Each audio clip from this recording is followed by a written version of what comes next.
चक्षुरुन्मिलितं येन तस्मै श्रीगुरवे नमः।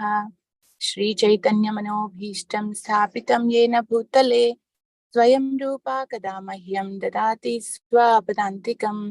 वन्देऽहं श्रीगुरो श्रीयुतपदकमलं श्रीगुरून् वैष्णवांश्च श्रीरूपं साग्रजातं सहगणा रघुनाथान्वितं तं सजीवं साद्वैतं सावधूतं परिजनसहितं कृष्णचैतन्यदेवं श्रीराधा कृष्णपादान् सहगणा ललिता श्रीविशाखान्वितांश्च। हे कृष्णा करुणा सिन्धो दीनबन्धो जगत्पते गोपेशा गोपिका कान्ता राधा कान्ता नमोस्तुते। तप्त कांचन गौरांगी राधे वृंदावनेश्वरी वृषभानुसुते देवी प्रणमामि हरिप्रिये। वाञ्छाकल्पतरुभ्यश्च कृपा सिन्धुभ्येव च पतितानां पावनेभ्यो वैष्णवेभ्यो नमो नमः। नमो ओं विष्णुपादाय कृष्णप्रेष्ठाय भूतले श्रीमते भक्तिवेदांत स्वामिनिति नामिने। नमस्ते सारस्वते देवे गौरवाणी प्रचारिणे निर्विशेष शून्यवादी पाश्चात्य देशतारिणे। जय श्री कृष्ण चैतन्य प्रभु नित्यानंद श्री अद्वैत गदाधर श्रीवासादि गौर भक्त वृंद। हरे कृष्णा कृष्ण कृष्ण हरे हरे हरे राम राम राम हरे हरे। नारायणं नमस्कृत्य नरं चैव नरोत्तमं देवीं सरस्वतीं व्यासं ततो जयम् उदीरयेत्। नष्टप्रायेषु अभद्रेषु नित्यं भागवत सेवया भगवती उत्तम श्लोके भक्तिर्भवति नैष्टिकी। ओम नमो भगवते वासुदेवाय। ओम नमो भगवते वासुदेवाय। ओम नमो भगवते वासुदेवाय। Hare Krishna devotees, thank you so much for joining this morning Srimad Bhagavatam discussion. We are continuing this chapter 2, Remembrance of Krishna by Uddhava when he was inquired by Vidura. Srimad Bhagavatam 3:2-15. Swashantarupe shvitarai swarupaye abhyatyamane shvanukampitātmā paravaresho mahadamshayukto yajopi jato bhagavan yatagni. Swashantarupe shvitarai swarupaye abhyadyamane shvanukampitātmā paravaresho mahadamshayukto yajopi jato bhagavan yatagni. Synonyms: Swashantarupeshu, unto the peaceful devotees of the Lord. Itarai, others, non-devotees. Swarupai, according to their own modes of nature. Abhyadhamaneshu, being harassed by.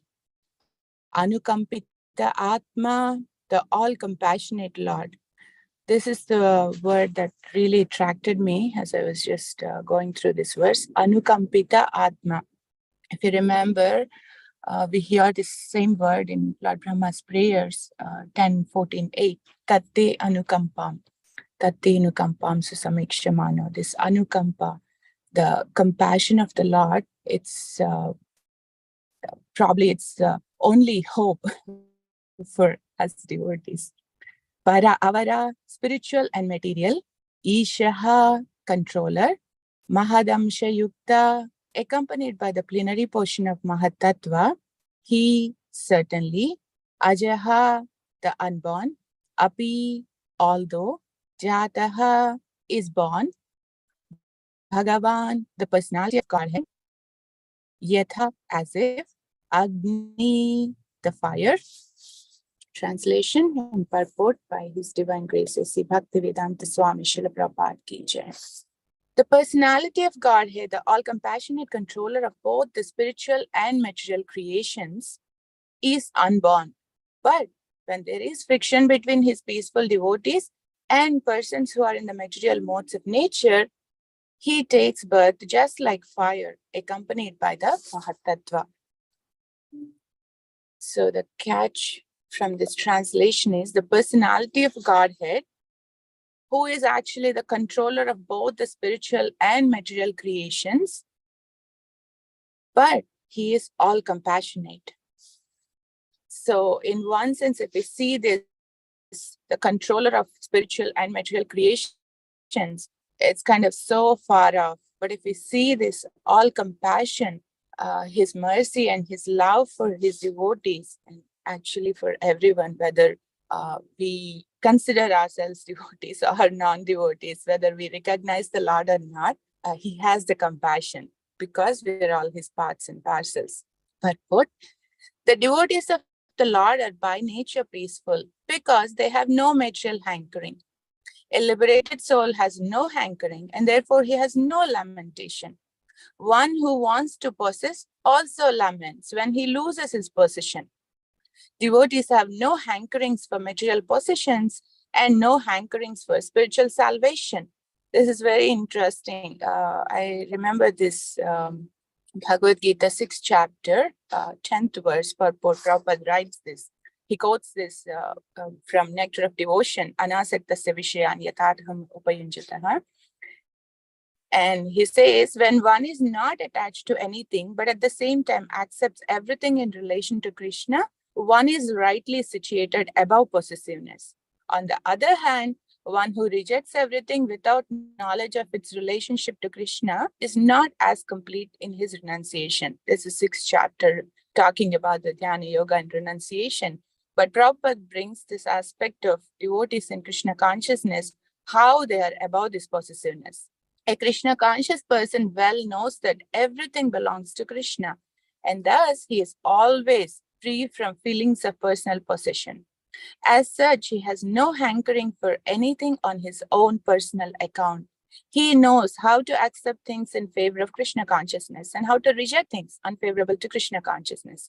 He is always aloof from material things because he is always transcendental, and he is always alone, having nothing to do with the persons not in Krishna consciousness. Therefore, a person in Krishna consciousness is a perfect yogi. Pastor Prabhupada beautifully puts it in Bhagavad Gita, 6th chapter, 10th verse. So we'll come back to our today's verse again. So that is why the devotees of the Lord are by nature peaceful, because they are above this possessiveness. Devotees have no hankerings for material possessions and no hankerings for spiritual salvation. So this is not only the material possessions, they don't even want to become liberated or any kind of spiritual salvation. They are situated in the transcendental loving service of the Lord as a matter of duty, and they do not mind where they are or how they have to act. We can see this from many, many examples. This Chitraketu Maharaj's example is coming, where he was actually super happy when Mother Parvati cursed him, become a demon. He doesn't have any botheration at all, because wherever he is, he just wants to be a devotee. The same prayer we see from Bhaktivinoda Thakur, or even Lord Chaitanya in his Sikshastika. Whatever you want to do with me, do it. But please let me be like, Bhaktivinoda Thakur prays, let me be even a dog in devotee's home. As long as I'm connected with you and in that service, I don't mind where I am and what I do. So that's the beauty of the devotees. They do not mind where they are or how they have to act. In that same context of Chitraketu, actually Lord Shiva says this, Na kutashana bipyati. They don't have any fear where they have to go. Either Swarga or Naraka or liberation. They actually see everything as equal. So on the contrary, what is happening with karmis, jnanis, and yogis? Prabhupada writes here. Karmis, jnanis, and yogis all hanker to possess some material or spiritual assets. Karmis want material possessions. Jnanis and yogis want spiritual possessions. But devotees do not want any material or spiritual assets. They want only to serve the Lord anywhere in the material or spiritual worlds that the Lord desires. And the Lord is always specifically compassionate towards such devotees. The karmics, jnanis, and yogis have their particular mentalities in the modes of nature, and therefore they are called itara or non-devotees. These itaras, including even the yogis, sometimes harass the devotees of the Lord. Durvasa Muni, a great yogi, harassed Maharaja Ambarish because the latter was a great devotee of the Lord. And the great Karmi and Gnani, Hiranyakashipu, even harassed his own Vaishnava son, Prahlad Maharaja.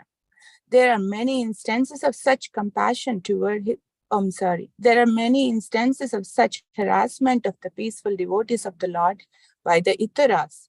Prabhupada is writing Itara instead of saying them, just quoting that karmis, jnanis, or demons. And they all belong to this category of Itaras, the non-devotees. When such friction takes place, the Lord, out of his great compassion towards his pure devotees, appears in person, accompanied by his plenary portions controlling the Mahatattva. So, when devotees are going through such things, because of their intense attachment to the Lord actually feels compelled and obliged to actually protect the devotees. In these cases, sometimes the devotees may ask for protection, sometimes they may not even ask. For Maharaj Ambarish case, we hear that neither his mind nor his feet move an inch when this great fiery demon was coming from Durvasa Muni's head. He didn't move because he has such a deep connection and relationship with the Lord. And it doesn't matter whether the fiery demon, just takes him off or he'll be protected by the Lord.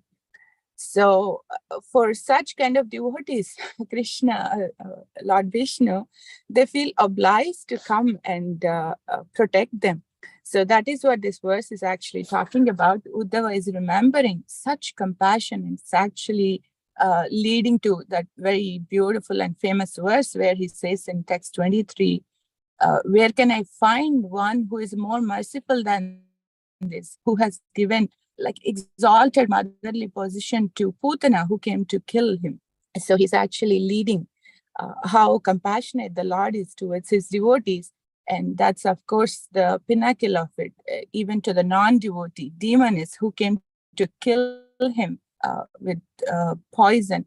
Even to such person, Krishna is so compassionate. So Uddhava's heart is like just, he just couldn't hold how compassionate the Lord is, and where can I find who is more merciful than him. And Prabhupada brings another aspect here, where Krishna is Bhagavan himself, as the last line says, He ajopi jato Bhagavan yathagni. The one who is unborn, the Bhagavan, Supreme Personality of Godhead, he actually is born for this particular purpose, because his devotees are being harassed by the non-devotees or itaras. The Lord is, The Lord is everywhere in both the mental and spiritual domains, and he appears for the sake of his devotees when there is friction between his devotee and the non-devotee. As electricity is generated by friction of matter anywhere and everywhere, the Lord, being all-pervading, appears because of the friction of devotees and non-devotees. When Lord Krishna appears on a mission, all his plenary portions accompany him. When he appeared as the son of Vasudeva, there were differences of opinion about his incarnation. Some said he is the Supreme Personality of Godhead. Some said he is an incarnation of Narayana. And others said he is the incarnation of Kshirodakashayi Vishnu. But actually, he is the original Supreme Personality of Godhead.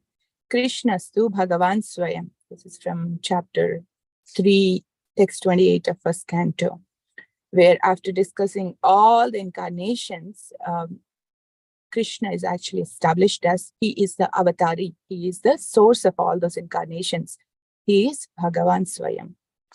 And Narayana, the Purushas, and all other incarnations accompany him to function as different parts of his pastimes. Mahadamsha Yukta indicates that he is accompanied by the Purushas who create the Mahatattva. It is confirmed in the Vedic hymns, Mahantam Vibhum Atmanam. Lord Krishna appeared just like electricity when there was friction between Kamsa and Vasudeva and Ugrasena. Vasudeva and Ugrasena were the Lord's devotees, and Kamsa, a representative of the Karmis and Jnanis, was a non-devotee. Krishna, as he is compared to the sun. He first appeared from the ocean of the womb of Devaki, and gradually he satisfied the inhabitants of the places surrounding Madhura, just as the sun enlevens the lotus flower in the morning. After gradually rising to the meridian of Dwaraka, the Lord set like the sun, placing everything in darkness, as described by Uddhava. Prabhupada is very beautifully describing this simile, how the sun gradually moves to like the bottom and then gradually sets. How Krishna appeared from the ocean of Devaki, and then gradually he satisfied the Brajavasis and Madhuravasis and then Dwarikavasis. And after that, he has said, in the sense, he has departed to the spiritual world. And that's what Uddhava is actually remembering. And he is feeling the darkness after the sunset, everything becomes dark. And that's what Uddhava is feeling, both outside and in his heart also, with that extreme feelings of separation, even though he actually knows, in one sense, I mean, Uddhava is an exalted devotee and he's a great scholar. He actually knows that Krishna doesn't die, and he knows where Krishna is. And he actually has access to that place where Krishna is in the spiritual world. But still his feelings of separation are so intense that he is actually feeling these kind of feelings in the darkness.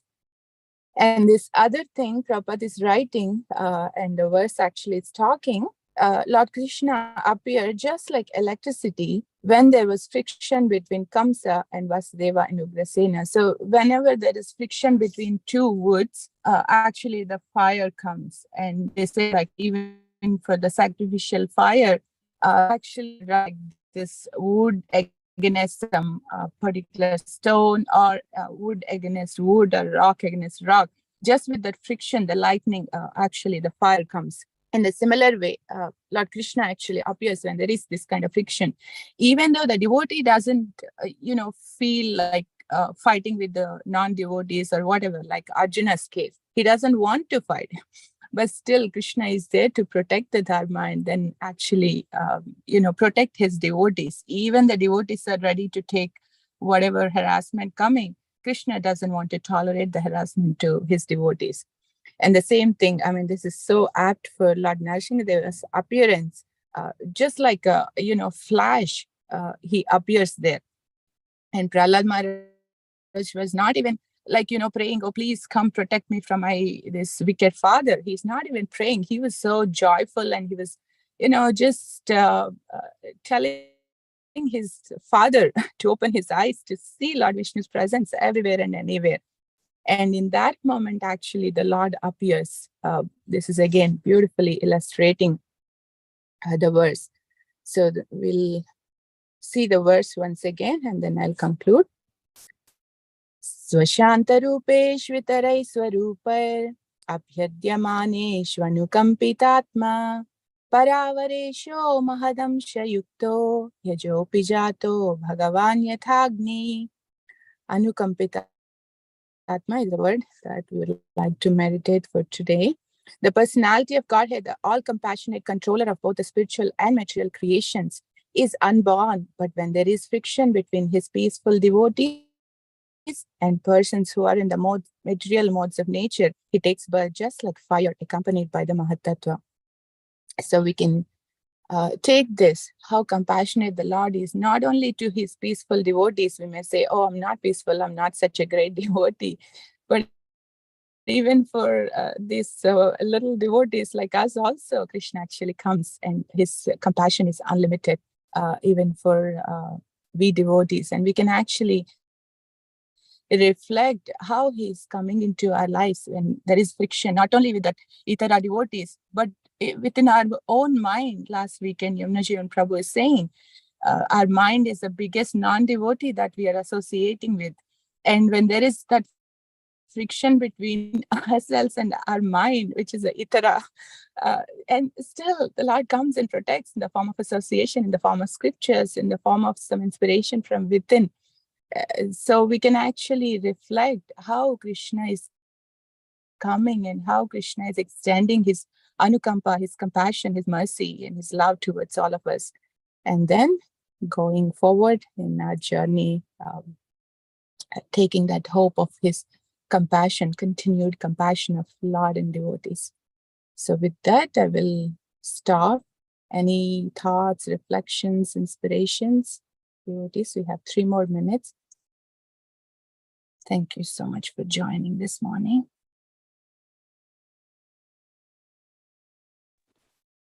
Hare Krishna, Amrita-keli Mataji, please accept my humble obeisances.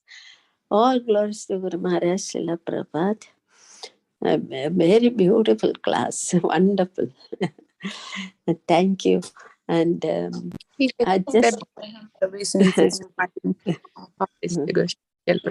very, very beautiful discussion. Thank you so much.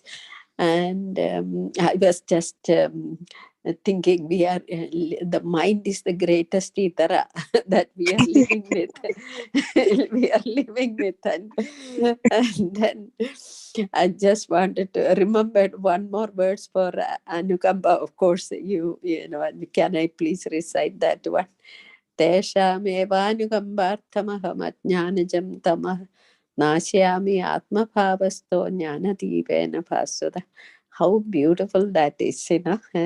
Out of compassion, out of compassion, I dispel the darkness from the heart of my devotee, and like a lamp of wisdom, you know, shine his insights. You know, that is so. I mean, who the Lord's devotees won't suffer from the mode of ignorance and depression, whatever.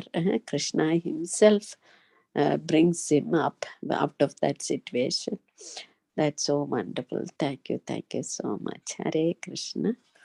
Thank you, Mathaji. Thank you for being.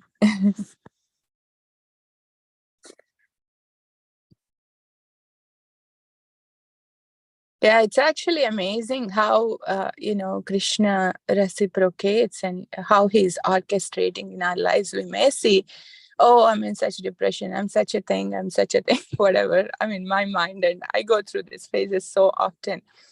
But even in those moments of extreme despair, if we are somehow open our hearts, we can actually see so much mercy, so much love. I'm like, oh, seriously, Krishna, you care for me so much. You know, even the times we don't care for ourselves, Krishna and devotees never stop caring for us.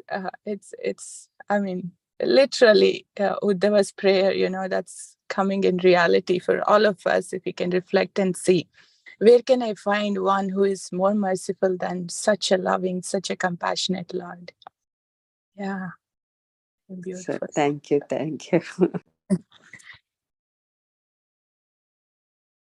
Any other inspirations, Mathaji's and Prabhuji's?